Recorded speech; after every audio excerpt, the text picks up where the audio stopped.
நான் உங்கள் எஸ்ஜேபியின் வணக்கங்களுடன் இன்றைக்கி பார்க்க போகிற சமையல் இடியாப்பம் ஃப்ரை. இடியாப்பம் கடையில் இருக்கிற இடியாப்பத்தை வாங்கி ஃப்ரை பண்ண போகிறேங்க. இதுக்கு மேலே தான் செய்யணுன்னாங்க. இதுக்கு மேலே நீங்கள் செஞ்சு நான் சாப்பிட்றதுக்குள்ளே என் பசி அதிகம் ஆகிடும். கடையில் இருக்கிற இடியாப்பத்தை வாங்கி வச்சு டக்குன்னு செஞ்சலான்ட்டு போனேன். கடையில் வாங்கினேன்.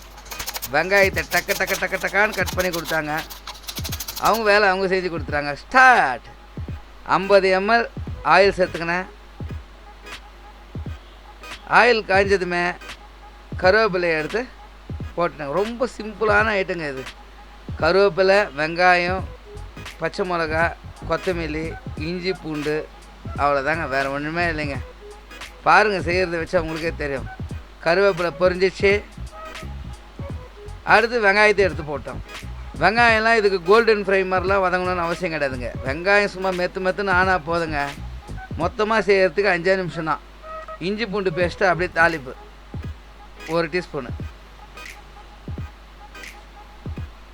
அவ்வளோதான். அதுக்கு மேலே டக்குன்னு நம்ம செஞ்சிடணும். ரொம்ப நேரம்னா விடக்கூடாதுங்க. மிளகாத்தூள் ஒரு 2 டீஸ்பூனு. பயங்கரமான ஸ்பைஸிங்க.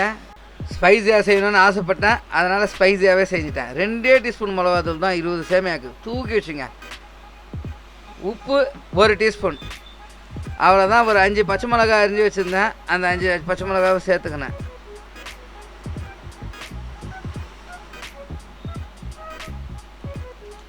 இடியாப்பம் ஒரு 20 இடியாப்பங்க பிச்சு போட வேண்டியது தான் வேலை. வேறு ஒன்றும் கிடையாது. டக்கான்னு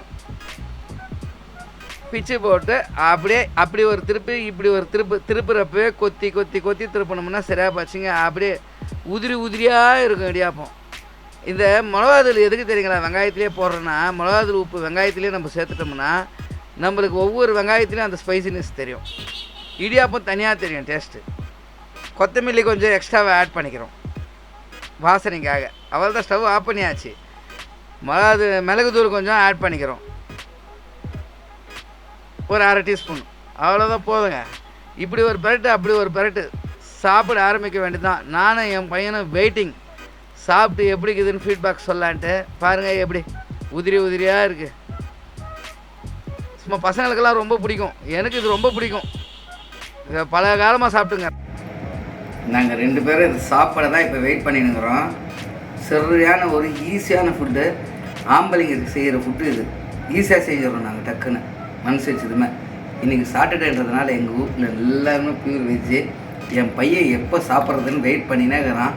முதல்ல ஸ்டார்ட் பண்ணிடலாம். சும்மா கச்சான்னு பேசவே வேணாம்.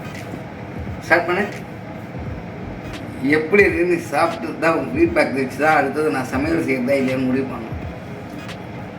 2வது வாய் அள்ளி சாப்பிட்றான்றப்ப அவன் ஃபீட்பேக் நம்மளுக்கு தேவைப்படாது. இருந்தாலும் ஒரு வாட்டி சொல்கிறேன், நல்லா இருக்குங்களா, அடுத்த வாட்டி செய்தாமல் இதே மாதிரியே ஃபென்டாஸ்டிக்கில் மஸ்ட்டு ட்ரை பண்ணுங்கள். ஆம்பளைங்க சமையல் இதை வீட்டில் ஒய்ஃபெல்லாம் செய்ய வைக்காது, நீங்களே செஞ்சுடுங்க.